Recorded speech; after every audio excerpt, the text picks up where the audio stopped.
en la computadora. Ahora sí. Compartimos pantalla y vuelvo a lo que estaba explicando. Muy bien, distinguidos alumnos. Para poder entender esa lógica, para poder lograr determinar dónde se ubica el derecho, vamos a partir de un concepto bastante sencillo, ¿sí? Vamos a partir de un concepto bastante sencillo que nos va a permitir a nosotros entender la lógica básica de las normas jurídicas, ¿sí? ¿Me escuchan? Hola. Por favor, si dejan de escucharme o algo, necesito que me avisen, ¿ya? El internet me sale como señal inestable, entonces puede ser que algunos momentos se entrecorte. Se lo escucha. Se lo escucha, doctor. Todo Perfecto, bien. gracias. Muchas gracias. Entonces, vamos a hablar de la ubicación del derecho. Y para ello tenemos que repensar dónde vivimos, dónde desarrollamos nuestras actividades, dónde estamos cotidianamente. ¿Dónde está mi querido amigo que me dijo que no pudo leer porque estaba ocupado? ¿Dónde he estado estos días? ¿Qué he estado haciendo? ¿Qué estamos haciendo todos nosotros en medio de esta pandemia? ¿Dónde nos encontramos? Nos encontramos sin duda en un medio ambiente inevitable de los seres humanos. ¿Quién no quisiera sustraerse de ese medio ambiente inevitable en estos momentos de pandemia y ver las cosas tal vez desde lejos, ¿no? Junto a sus familiares? Y hoy día me he enterado, lastimosamente, la muerte de el padre de un amigo muy querido, de una colega muy querida, que ha abandonado este mundo. No sé si es por el coronavirus o edad, pero realmente con todas estas noticias uno quisiera sustraerse. Pero vivimos inmersos en ese ambiente. Vivimos inmersos en un medio ambiente inevitable, ¿sí? Ese medio ambiente inevitable va a estar conformado por dos ámbitos claramente diferenciados. Uno se llama naturaleza y el otro se llama sociedad, ¿sí? Vamos a repasar eso entonces. El medio ambiente inevitable del ser humano va a estar compuesto por esos dos ámbitos, ¿sí? De manera inevitable, los seres humanos vamos a desarrollar todas nuestras actividades. Vamos a nacer, crecer, reproducirnos, morir, ser felices, ser tristes, tener tragedias, tener alegrías, etcétera, inmersos en ese medio ambiente inevitable, que a su vez está compuesto por dos ámbitos que son diferentes, pero que componen en sí las dos caras de una misma moneda. ¿Cuáles son? Naturaleza y sociedad. Para poder caracterizarlos, vamos a recurrir primero a hablar sobre el origen de ambos, de acuerdo a las teorías más difundidas, y eso nos va a permitir a nosotros entender las diferencias que hay en uno y otro, y al fin del tema aterrizar en dónde ubicamos al derecho y cómo lo visibilizamos. Respecto a la naturaleza, ¿quién quisiera aportarme algún concepto sobre su origen? ¿Cuáles son las posibilidades de las que nos habla la teoría sobre el origen de la naturaleza? A ver, ¿qué dice don Fernando Miranda?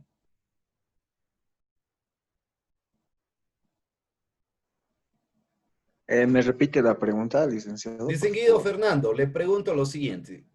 ¿Qué conoce o qué teorías conoce usted sobre el origen de la naturaleza? Sobre todo lo físico, sobre todo el universo. Conozco dos teorías, que sería la creacionista y la del Big Bang. Ya, muy Es bien. Excelente. revolucionista. Ya, muy bien. Gracias, Fernando, por su participación. Van a disculpar, pero los voy a molestar uno a uno, porque si no, al final esto va a ser un monólogo entre mi persona y una portátil, ¿ya? Bueno, tenemos entonces que las dos teorías más difundidas sobre el origen de la naturaleza son la creacionista, ¿sí? Para quienes somos creyentes, eventualmente todo lo que conocemos, este planeta, nosotros mismos, las estrellas, la luna, el universo, es producto de la creación, es producto de la creación derivada de la voluntad de un ser supremo, que le llamamos Dios, ¿sí? Ustedes si leen el Génesis, dice, en el principio estaba la oscuridad y Dios dijo, hágase la luz, y vio que la luz era buena y etcétera. Continúa con la creación hasta el sexto día que crea al hombre y en el séptimo descansa, ¿sí? Tenemos otras versiones de acuerdo a otras nomenclaturas religiosas. Cada uno es libre de adoptar esto en función del artículo 21 de la Constitución, pero esa es una de las teorías más difundidas. ¿Cuál es la segunda teoría? La segunda teoría nos va a permitir hablar de dos conceptos, libertad natural, vamos a hablar del Big Bang y vamos a hablar del evolucionismo. Me estoy adelantando a lo siguiente. La segunda teoría nosotros le vamos a denominar evolucionismo, pero en realidad tiene su origen en el denominado Big Bang. Como decía el compañero, hace más o menos 15.000 millones de años, según algunos autores, se entiende que la materia estaba ahí, en algún punto del vacío, y no se sabe por qué. Son factores desconocidos los que determinan que esa materia exista. Y esa materia estaba en un proceso permanente de compresión, ¿sí? Presionándose a sí mismo. Hasta que llegó un punto en donde no pudo más y eventualmente tuvo la reacción contraria y esta materia explotó, produciendo una gran explosión. En inglés, Big Bang, ¿sí? Este Big Bang produjo la posibilidad de que surja el universo, surjan las galaxias, surjan los planetas, ¿sí? Surjan las estrellas, etcétera, y con ello surja la posibilidad de la vida en uno de esos planetas. De eso estamos seguros nosotros, ¿sí? La Tierra. ¿Qué sucedió? Eventualmente, esta teoría se articula con el evolucionismo darwiniano a través de qué? A través de que surge la vida con organismos muy simples, unicelulares, que poco a poco van evolucionando, adaptándose a las condiciones, hasta que llega un punto en donde estos organismos unicelulares muy simples se vuelven organismos multicelulares más complejos y llegan a tener inteligencia, nosotros, ¿sí? Van evolucionando.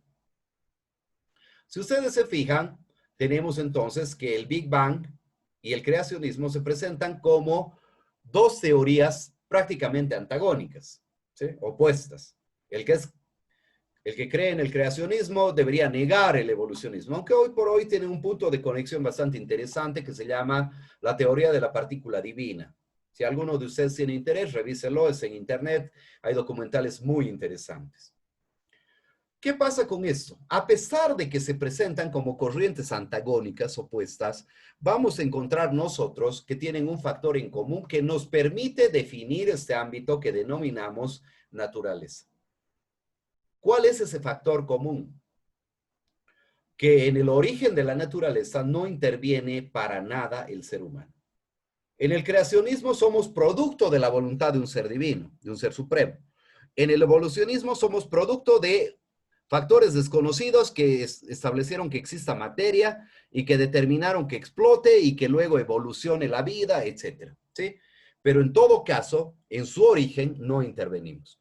De ahí que una definición básica, escuelina, diría yo, de lo que es la naturaleza podría ser construida a efectos teóricos de este tema, simplemente, y con las salvedades del caso.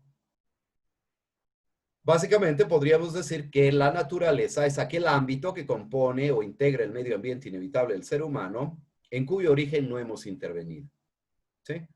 Va a ser básicamente el soporte físico del segundo ámbito, que vamos a denominar sociedad. ¿Qué pasa con la sociedad? A ver, aquí a mi amigo Iván Chavarría. Iván Chavarría, ¿me escucha? Sí, Distinguido Iván. Ya le estoy adelantando aquí las respuestas. Dígame usted, ¿qué teorías conoce acerca de lo que podría ser el origen de la sociedad? ¿Qué explicaciones conoce? origen, a ver, un conjunto de personas, la sociedad, teoría de la ¿Ya? sociedad.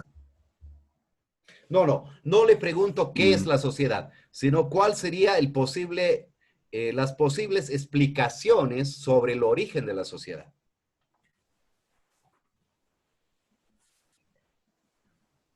la, la interacción con la naturaleza. ¿Ya? ¿Ha escuchado hablar del carácter gregario, por ejemplo? Mm, ¿No? no, Perfecto, no hay problema. ¿Alguien que quiera opinar? A ver, vamos a buscar a alguien más en la lista. Lerinis Pérez tiene la palabra. Sí, licenciado. ¿Cómo está? Buenas noches, señorita. ¿Cómo está usted? Gusto saludarla. Dígame, ¿qué conoce usted sobre el origen de la sociedad? ¿Cuáles podrían ser las posibles explicaciones? Sí, estamos en sociedades porque no podemos subsistir como una sola persona. ¿Ya? Por necesidad. Tenemos que interactuar, ¿Ya? ajá, tenemos que interactuar y también para resguardarnos Muy de bien. otras amenazas. Perfecto, me parece muy bien. Gracias, Lerinis. O, perdón, Lerins. Lerins, Van a disculpar si les cambio de nombre. No he traído mis lentes, así que mil disculpas. Tampoco soy no se preocupe. tan nuevito en esta vida. Así que, bueno. Vamos a hablar de la sociedad y vamos a tomar dos posturas diferentes. Yo las he escogido porque nos van a permitir entender las sustanciales diferencias con la naturaleza. La primera posibilidad que vamos a explorar nosotros es la idea de los sociológicos y antropológicos. Si hay algún antropólogo o un sociólogo aquí, que me disculpe porque vamos a hacer una agrupación totalmente arbitraria, tal vez poco académica, muy poco profunda, pero muy útil, ¿sí? Y muy pedagógica. Vamos a hablar de las ideas sociológicas y antropológicas y las vamos a resumir en lo siguiente. Básicamente, desde los griegos nos decían que el ser humano es un ser gregario. ¿Qué quiere decir esto? Que el ser humano es un ser que está programado, necesita vivir con sus semejantes y por lo tanto vive con sus semejantes por instinto, por necesidad o por utilidad. ¿Sí? Ya teníamos filósofos griegos que nos decían que el ser humano, si no vive en sociedad, o es un bruto, es decir, es menos que un ser humano, o es un dios, más que un ser humano. ¿Sí? Por lo tanto, para ser un ser humano tenías que vivir en sociedad interactuando con tus semejantes. Desde otra postura tenemos algo que me interesa resaltar porque hay múltiples posiciones. Las teorías contractualistas. Hobbes, Locke nos van a hablar de esto. Para poder entenderlas voy a hacer un paréntesis y voy a hablarles de dos conceptos que son importantes. Ya me adelantaba hace rato, pero que es importante que podamos revisarlos. Es la libertad natural y la libertad civil. ¿Cómo es esto? En el principio de los tiempos, nosotros los seres humanos teníamos una libertad natural, que básicamente estaba vinculada a que éramos tan libres como nuestras capacidades físicas nos lo permitían. ¿Sí? Yo era tan libre como mi capacidad física me lo permitía. Si yo era grandote, fortachón, eventualmente, ¿no es cierto? Yo iba a poder imponer mi voluntad, iba a ser más libre que tú, que eras más chiquitito, menos fuerte. ¿Me entienden? Pero ¿qué sucede? Eventualmente, esta idea de la libertad natural implica un desarrollo del conflicto. ¿Por qué? Porque la libertad natural, ejercida de manera tan irrestricta, implica que las libertades van a chocar, se van a contraponer, se van a sobreponer, mejor dicho. Y eso va a llevar a que necesariamente los ámbitos en los cuales hay sobreposición de derechos generan conflicto. ¿Sí? Y eso generaba unas guerras interminables en las cuales todos querían mandar y pocos querían obedecer. Por lo tanto, incluso el que coyunturalmente, por ser el más fuerte, mandaba, eventualmente estaba sometido a restricciones a su libertad derivadas de dos aspectos. Uno, sus propias capacidades físicas. ¿Sí? Yo no puedo decir, soy libre, voy a volar, y me subo a un cerro y me tiro. No, pues no voy a poder volar. Pero la segunda limitación, la más importante, derivaba de la interacción con los otros seres humanos, que implicaba que incluso si yo mandaba, no podía llegar a determinados extremos, porque si no, la gente a la que yo mandaba se iba a sublevar, por decirles algo. Obviamente, yo no soy alto, ahorita soy sentado. Algún día me van a ver parado, no, creo que no me han llegado a conocer. Pero imagínense que yo fuera un gigante de 2 metros de alto y 2 de ancho, que sería prácticamente un adobe, así un ladrillo de físico. ¿Sí? Eventualmente sojuzgo a 5 diminutos ladrillos, pero si excedo en mis capacidades de mando, lo que ellos pueden tolerar, 5 ladrillos pequeños van a ser más grandes que un ladrillo grande.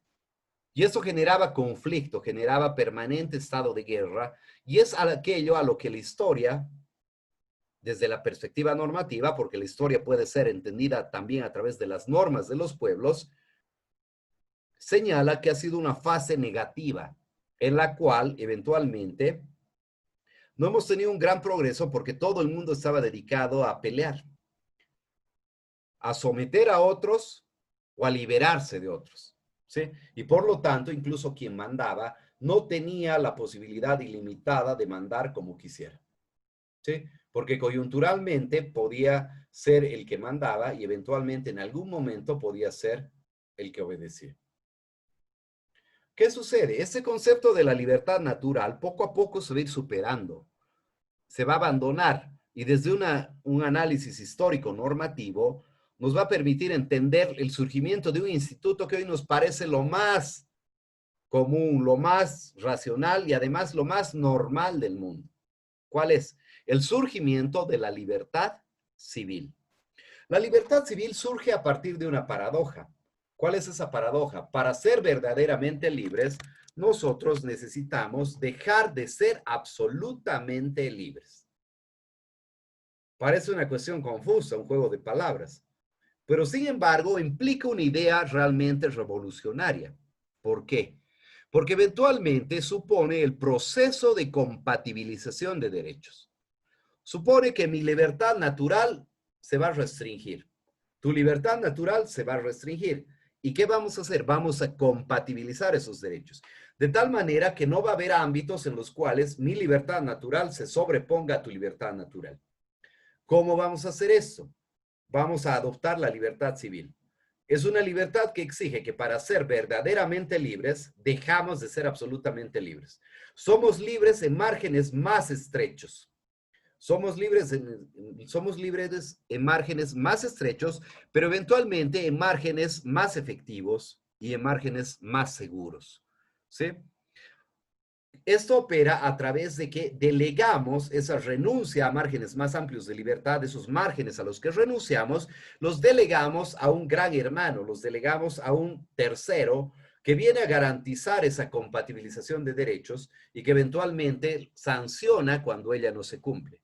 ¿Quién es ese gran hermano? ¿Quién es ese tercero? El Estado. ¿Sí? ¿Y cómo se plasma esta libertad civil? Se plasma, según los contractualistas, a través de un acto de voluntad, expreso o tácito, en cuanto al sometimiento a las reglas de una determinada sociedad, cuyas reglas básicas se van a plasmar, se van a encontrar en ese contrato social, que se suscribe tácita o expresamente, y que hoy por hoy conocemos que se plasma en las constituciones. Este proceso de compatibilización de derechos, hoy por hoy encuentra una frase muy afortunada, que realmente nos explica lo que somos y lo que creemos. ¿Qué es lo que sucede? Si yo les digo esta frase y si alguno se anima a completarla, le pediría, ¿dónde acaba el derecho propio? ¿Quién podría decirme? ¿Alguno? Para nosotros lo más natural es decir que el derecho propio acaba donde empieza el derecho ajeno. Benito Juárez resumía esto cuando decía que el respeto al derecho ajeno es la paz. Esa es la esencia del proceso de compatibilización de derechos y esa es la esencia de la libertad civil que permite eventualmente construir una sociedad. Los contractualistas fundan la base de su teoría en esto, en que dejamos la libertad natural, abrazamos la libertad civil para poder eventualmente nosotros restringir nuestra libertad, pero ejercerla de manera efectiva, ¿sí? A través de un acto de voluntad, ya sea expreso o tácito, que se plasma en un contrato social que hoy denominamos constitución, donde encontramos derechos y deberes. Un ejemplo concreto de esto. Yo no podría, a título de libertad de expresión, referirme a alguno de ustedes y decir, Periquito de los Palotes, del 1-8, es un maleante, es un narcotraficante y es mi libertad de expresión. ¿Por qué? Porque eventualmente en el proceso de compatibilización de derechos, yo tendría que entender que básicamente ustedes tienen el derecho al buen nombre, a la honra, a la dignidad, al honor, etc. Y si yo llegaría a exceder, a sobreponer mi derecho a la libertad de expresión sobre el suyo, referido a esos aspectos, eventualmente tendría que responder penalmente a través de la acción de un órgano del Estado que va a ser la justicia. ¿Sí? Ustedes podrían demandarme, ustedes podrían hacerme sancionar, etcétera. ¿Sí? Por lo tanto, los contractualistas señalan básicamente que la sociedad verdaderamente no surge por el ejercicio de la fuerza, por el derecho de la fuerza, sino surge por la fuerza del derecho. ¿Sí? No es un juego de palabras, sino es un concepto sustancialmente diferente. ¿Qué implica esto? Implica que básicamente los contractualistas señalan que todo surge a través de un contrato social, hoy plasmado en las constituciones. Aparentemente, la sociedad en cuanto a su origen también nos presenta unas teorías que son totalmente antagónicas y diferentes, pero ambas tienen un factor en común. ¿Cuál es? El factor en común es que la sociedad, ya sea desde la visión sociológica, antropológica, por necesidad, por utilidad, por programación genética, o desde la visión contractualista por voluntad, surge como un producto de la actividad del ser humano. Y por lo tanto podemos definir a la sociedad como aquel ámbito que compone el medio ambiente del ser humano, en cuyo origen necesariamente ha intervenido ese, cuyo origen es producto de la actividad de ese, es decir, del ser humano. Ya surge entonces la primera diferencia entre estos dos ámbitos. Tenemos que entender que la naturaleza en principio fue sinónimo de un ambiente caótico. Surgían las explicaciones deidistas, es decir, vinculadas a dioses para darle razón, sentido a todos los fenómenos que en ella ocurrían. ¿Sí? Y teníamos que cayó un trueno y decíamos el dios del trueno. ¿Sí? Subían las mareas, el dios del mar. Pero poco a poco la ciencia y el propio ser humano ha ido evolucionando y eventualmente hemos podido empezar a entender este ámbito y hemos generado una serie de enunciados que nos permiten entenderlo, explicarlo e incluso beneficiarnos de él. ¿Cuáles son? Las denominadas leyes de la naturaleza. Las leyes de la naturaleza dan la pauta de que en ciertas condiciones a un determinado fenómeno causa le va a seguir un determinado fenómeno efecto. Un ejemplo, a la proximidad de la luna, ¿qué le va a suceder? Fenómeno causa, proximidad de la luna. Fenómeno efecto, las mareas suben. ¿Sí?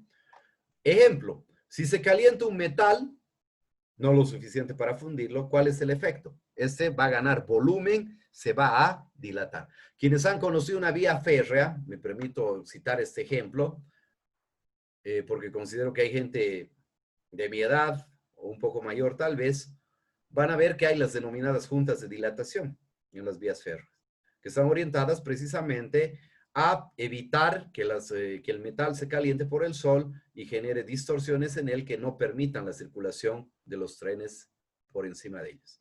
Por eso las leyes de la naturaleza son esencialmente descriptivas, porque su función es hacer a la naturaleza comprensible, inteligible, es decir, que la podamos entender, que la podamos volver razón, ¿sí? Que podamos entender. A esta causa le sigue este efecto, y por tal razón. ¿Qué pasa en cambio con las normas de conducta? Aquí es importante reflexionar en algo. Todos nosotros somos seres complejos. Somos seres que realmente a veces no nos llegamos a entender ni siquiera a la conclusión de nuestras vidas. Somos seres que eventualmente interactuamos en esa complejidad con otros seres de la misma complejidad y interactuamos millones de veces, ¿sí? A lo largo de nuestras vidas. Si analizamos esa interacción y la vinculamos a la cantidad de seres humanos que interactúan con otros seres humanos, tenemos billones, trillones de relaciones, de interacciones. ¿Qué es lo que hace que no nos matemos? ¿Qué es lo que hace que en algunos momentos, ahora no, por supuesto, por la situación de la pandemia, pudiésemos estar en ambientes juntos, pudiésemos estar compartiendo ambientes juntos sin que nadie mate a nadie, sin que uno robe al otro? Lo que le da lógica a esos seres complejos que interactúan entre sí es precisamente las normas de conducta. De ahí que en la vida social vamos a encontrar ciertos mandatos, prohibiciones y permisiones que van a buscar dirigir, regular y modular la conducta libre de los individuos, es decir, de los seres humanos. Aquí hago un paréntesis. Vamos a tener una serie de pautas de comportamiento que buscan dirigir, regular y modular nuestra conducta libre. ¿Y cuál es una conducta libre? La conducta libre básicamente es aquella en la cual nosotros tenemos la voluntad, la posibilidad de decidir de manera consciente si las realizamos o no. y que por lo tanto no responde a necesidades vitales, que por lo tanto no responde a actos reflejos. Por ejemplo, vamos a encontrar normas en el trato social que nos hablan de cómo ingerir los alimentos en una mesa, los buenos modales, ¿sí? Pero no vamos a encontrar una norma que sea razonable y que sea cumplible, que nos diga que no podemos comer jamás.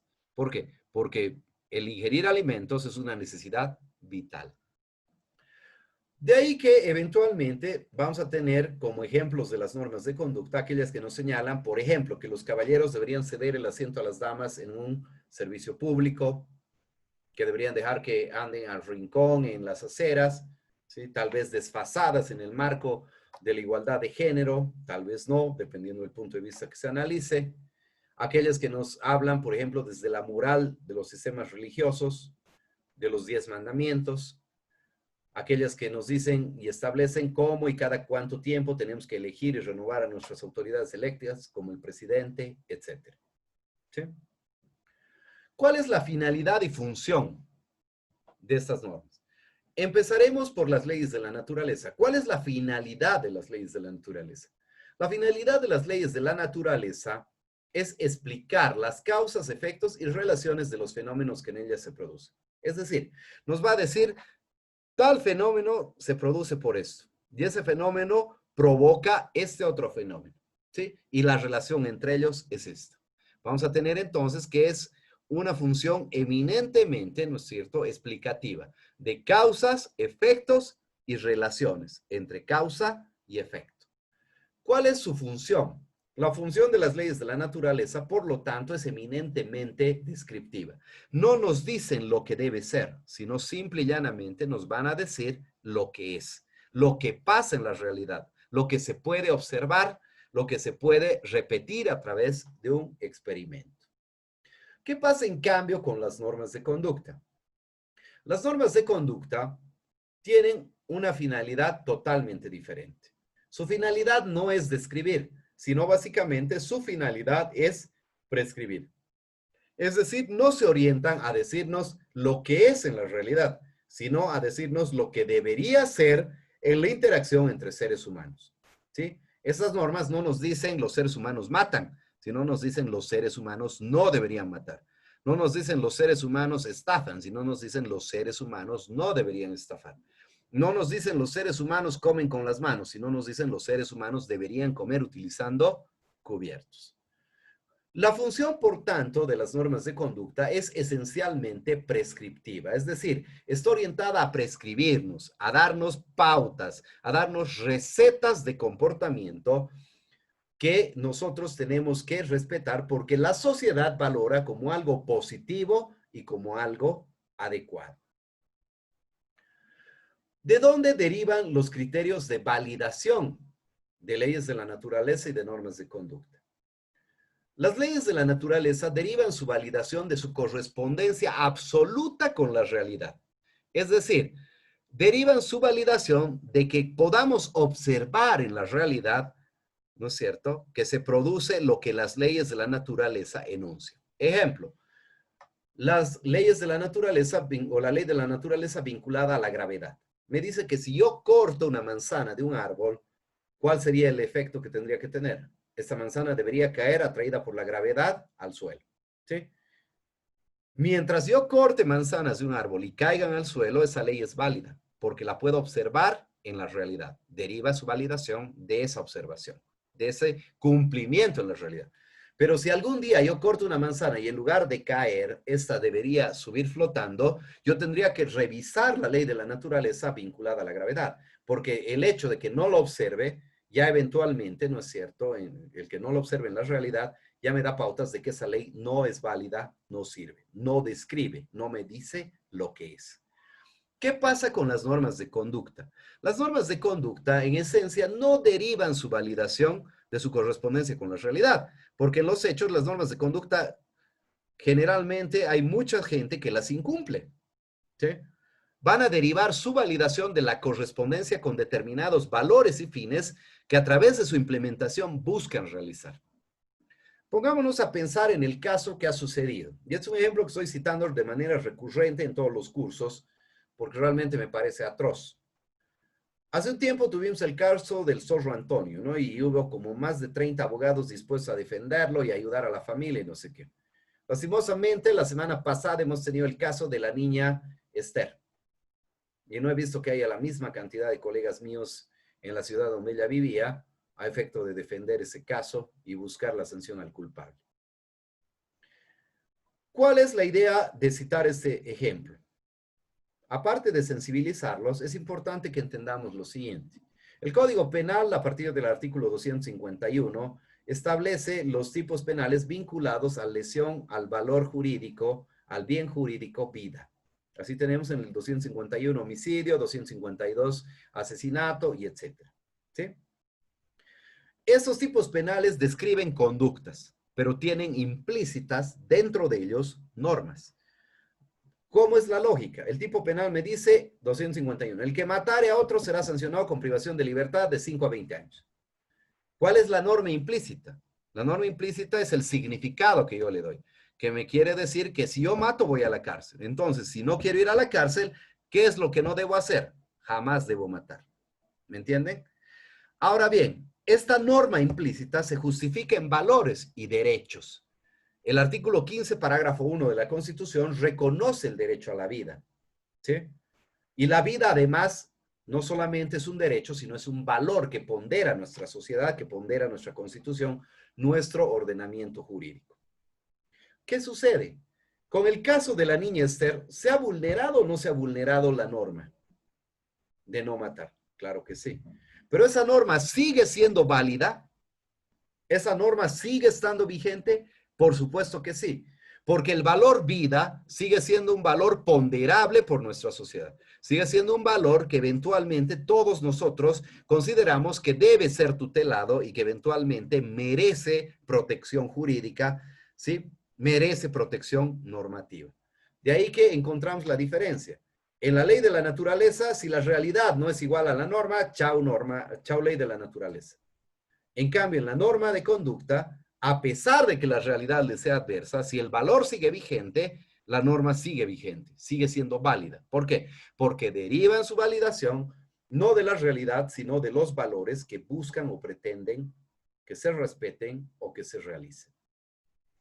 Karl Popper nos hablaba de diferencias entre lo que son las leyes de la naturaleza y las normas de conducta. Aquí tenemos LN para leyes de la naturaleza.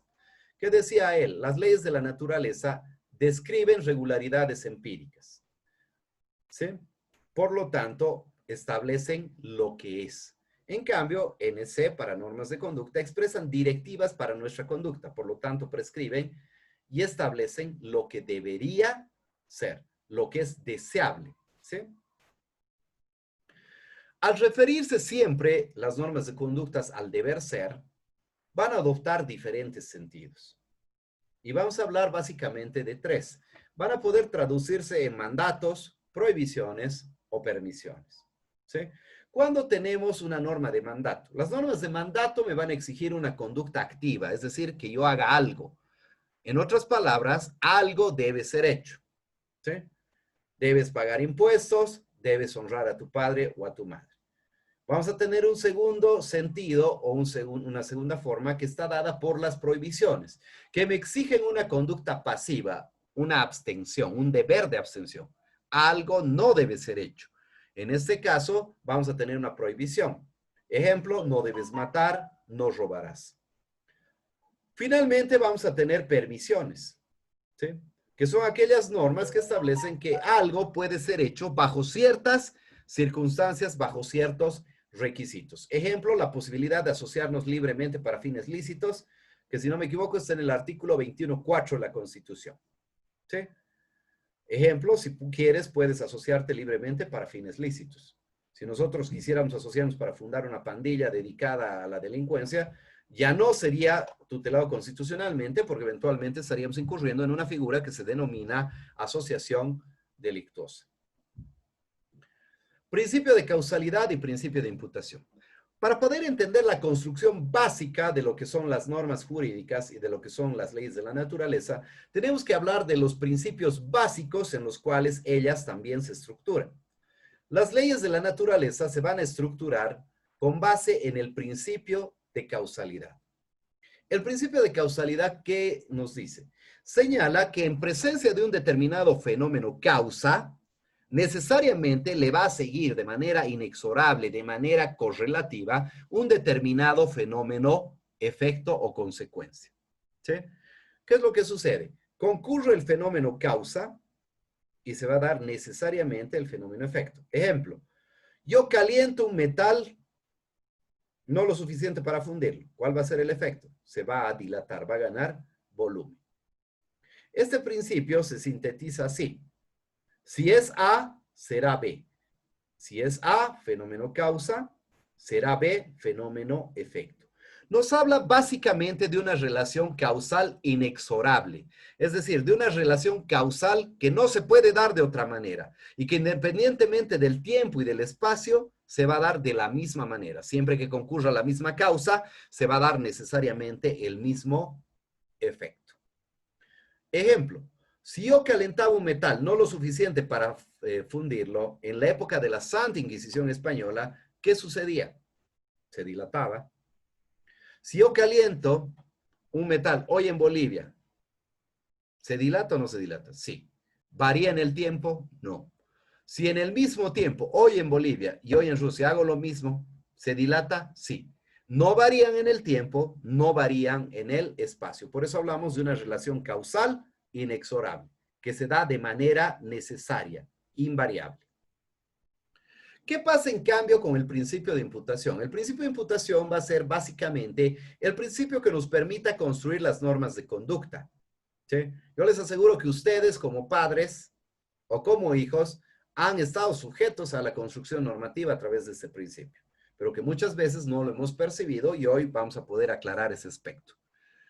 El principio de imputación establece que una consecuencia debe ser imputada o atribuida a un determinado acto sin que pueda decirse que dicho acto sea propiamente la causa de tal consecuencia o que esa consecuencia sea efecto de tal acto. ¿Qué es lo que sucede? Aquí aclaramos. Lo que pasa es que eventualmente la sociedad va a tomar una conducta y en función de valores o fines imperantes en un tiempo y momento determinado, va a señalar que esa conducta es positiva o es negativa. Y por lo tanto le va a imputar o atribuir una sanción o consecuencia también positiva o negativa. Aquí quiero hacer énfasis en un aspecto, sanción. Cuando hablamos de teoría normativa, la sanción no puede ser vista necesariamente como un castigo. La sanción es una consecuencia que puede ser positiva o negativa. Así vamos a hablar de sanciones positivas o premiales, es decir, sanciones positivas o premiales, premios, o sanciones negativas o castigos. ¿Sí? ¿Cómo se sintetiza este principio? Este principio se sintetiza, si es A, debe ser B, donde A es la conducta que se valora positiva o negativamente, y B es la sanción o consecuencia que se imputa a esa conducta, que también puede ser positiva o negativa. En el caso del principio de imputación, hablamos que establece una relación arbitraria o variable. Me explico. Hablamos de que es variable porque los valores y los fines van a cambiar según el tiempo y según el espacio. ¿Sí?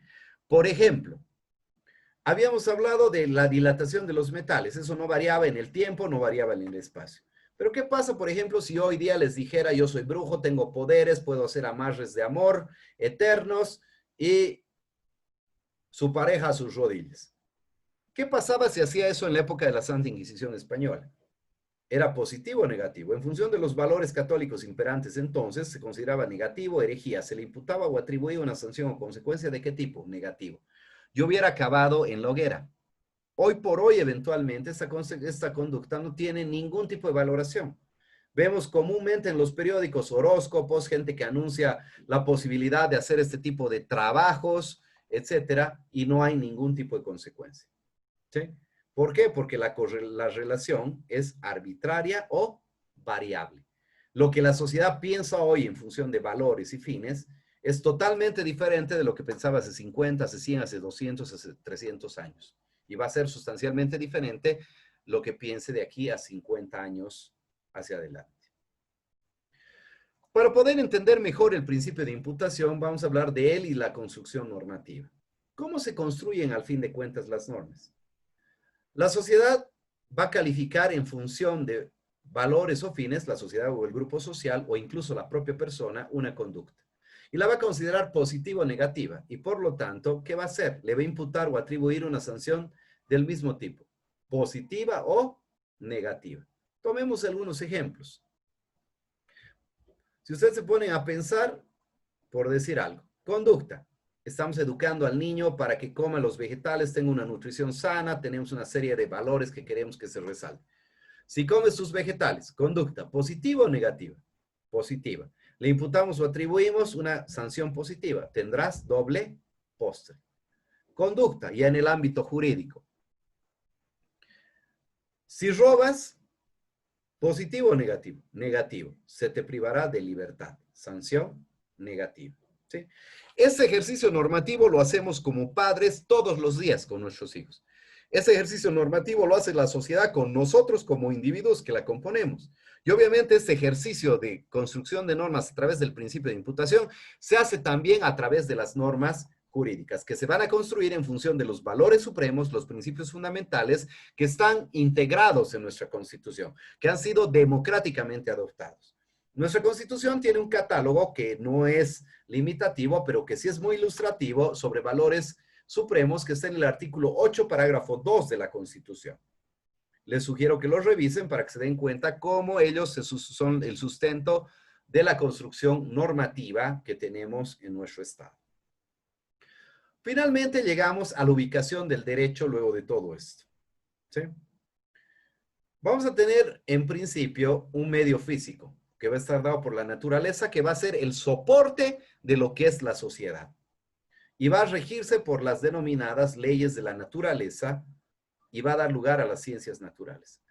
En contraposición vamos a tener un medio social que va a estar dado por la sociedad, que va a estar regido por las normas de conducta y da lugar a las ciencias sociales y dentro de ellas a las que nos interesan las ciencias jurídicas.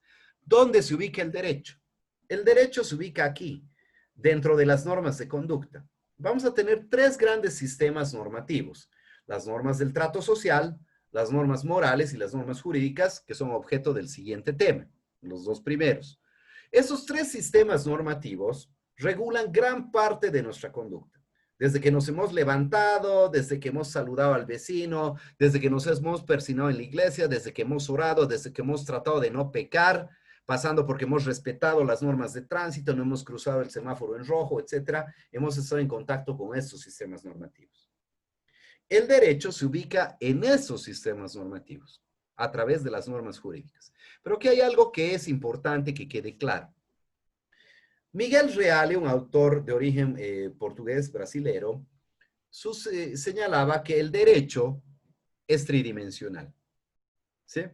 Decía él, y junto con Norberto Bobbio, lo más visible del derecho son las normas jurídicas. Yo si les hablo de derecho, ustedes van a pensar código civil, código de tránsito, código penal. ¿Sí? Pero no se agota en eso. ¿Qué sucede? El derecho norma acciones, norma hechos. Por lo tanto, el derecho es hecho. Pero no los norma arbitrariamente, los norma en función de valores, principios, fines. Por lo tanto, el derecho también es valor. ¿Y cómo norma esos hechos para realizar esos valores? A través de normas.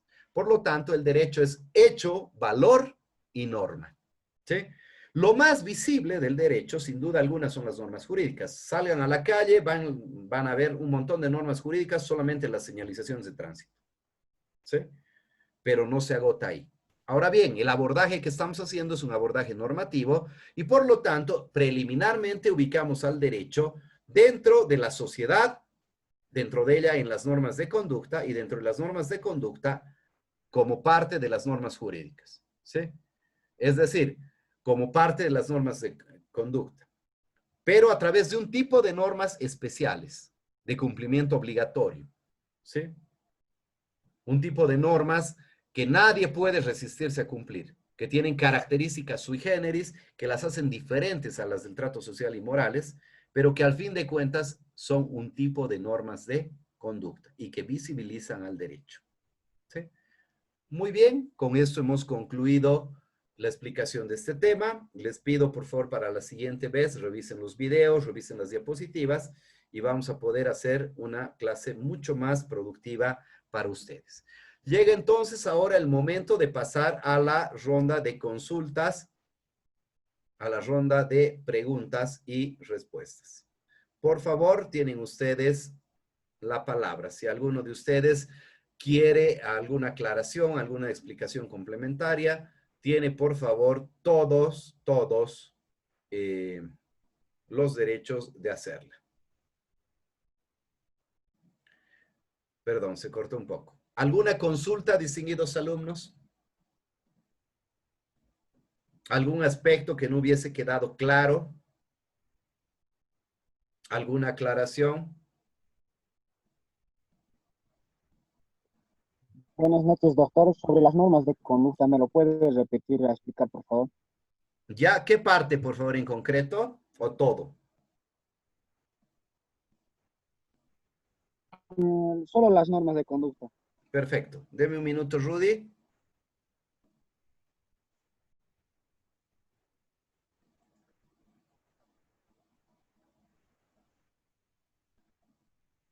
Yo estoy compartiendo pantalla todavía. Aquí está.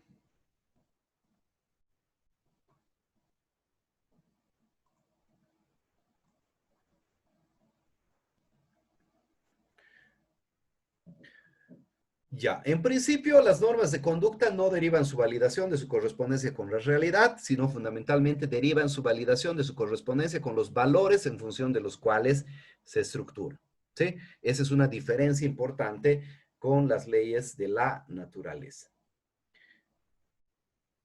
En segundo lugar, algo que es importante, ¿no es cierto?, es entender que las normas de conducta van a ser una serie de mandatos, una serie de prescripciones, una serie de ideas de dirigir, regular y modular nuestra conducta libre de seres humanos, ¿sí?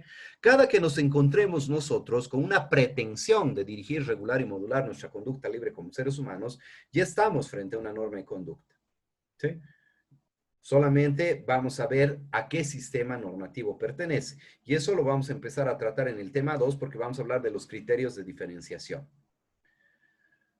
¿Cuál es la finalidad y función de las normas de conducta? La finalidad de las normas de conducta no es describir, es esencialmente prescribir, es decir, darnos pautas de comportamiento, de cómo debemos comportarnos, de cómo debemos actuar en determinadas circunstancias.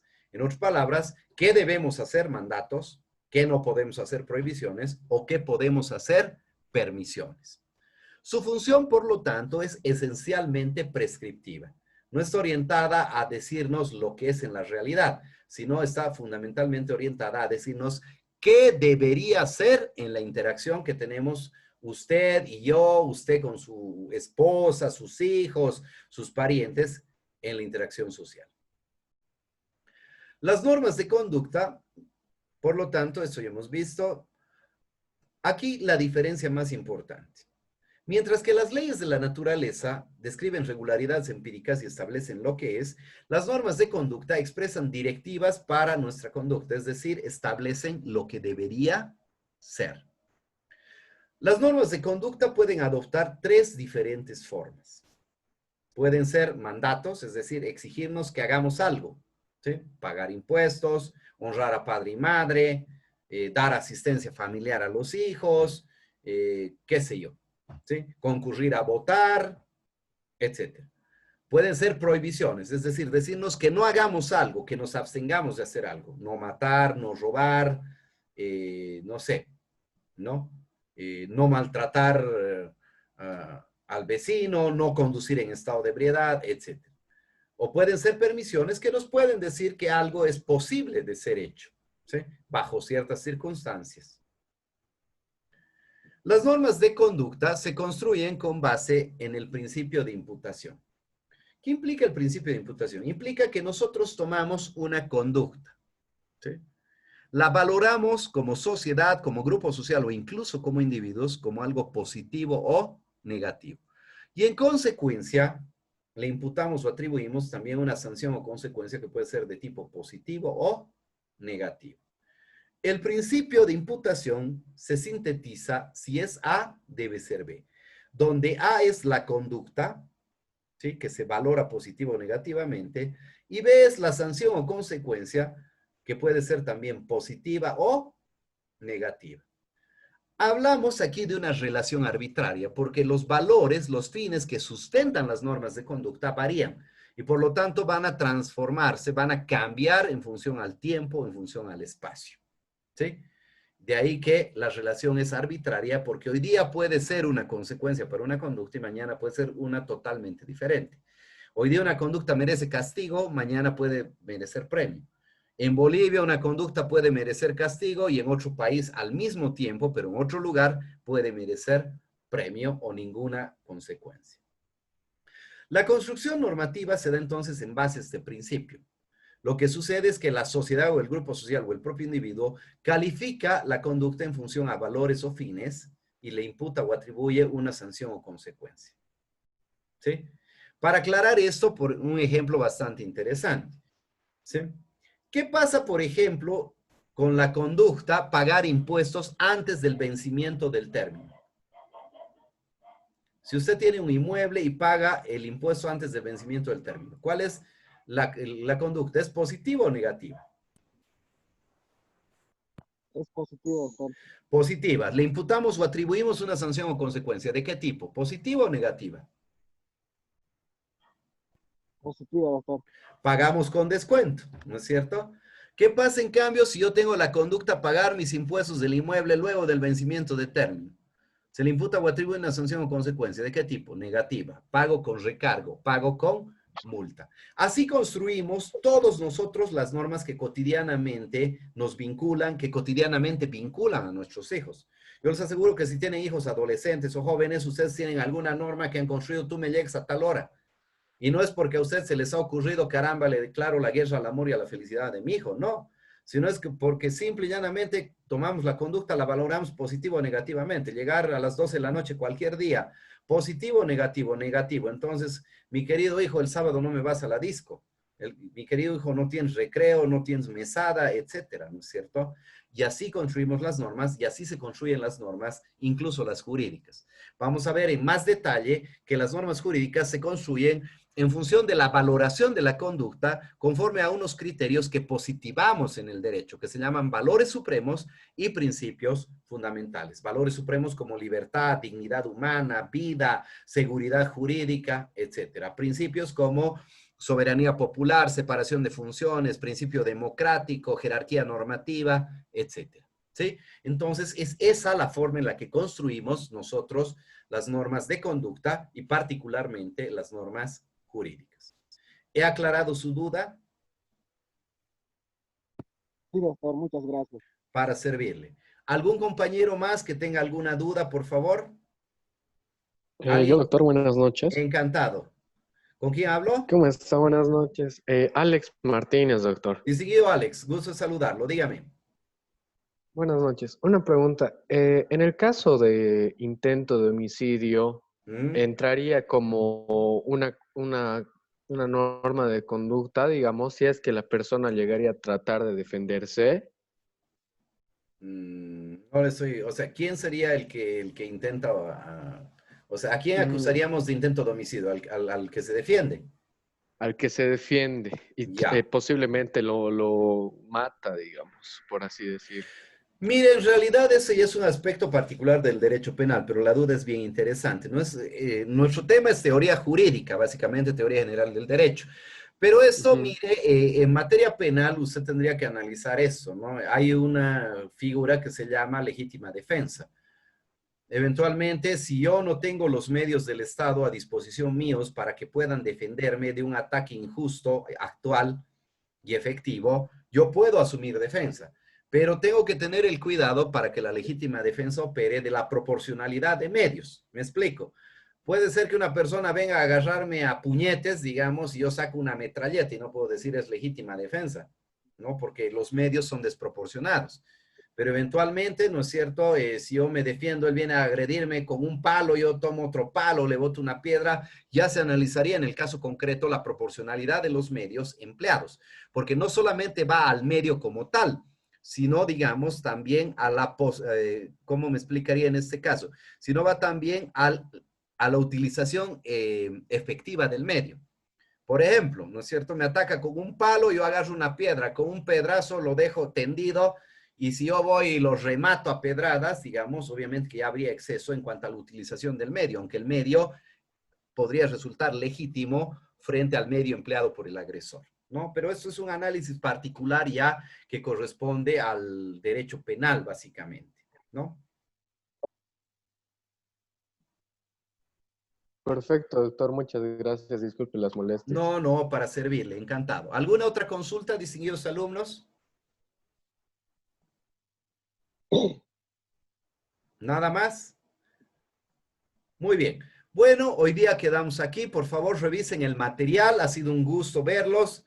Les deseo que se cuiden. Bendiciones. Tengan mucho cuidado con sus hogares, tengan mucho cuidado con sus familias. El coronavirus está circulando, realmente es algo peligroso. No esperen a llorar un muerto propio para darse cuenta de los riesgos que estamos corriendo todos, ¿ya? Que Dios los bendiga, buenas noches, ha sido un gusto saludarlos, ha sido un gusto poder pasar esta clase con ustedes. Para mí realmente esto es refrescante, me encanta y espero que podamos generar espacios de mayor diálogo, de mayor participación. Agradezco a los compañeros que han hecho las preguntas.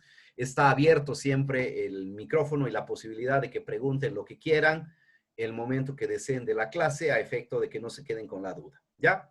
Un gusto saludarlos. Buenas noches, distinguidos alumnos. Hasta mañana. Buenas noches, doctor. Hasta la Muchas próxima. gracias. Buenas noches, doctor. Buenas Hasta luego. noches. Para servirlos. Un gusto. Hasta luego. Buenas noches, doctor. Hasta mañana.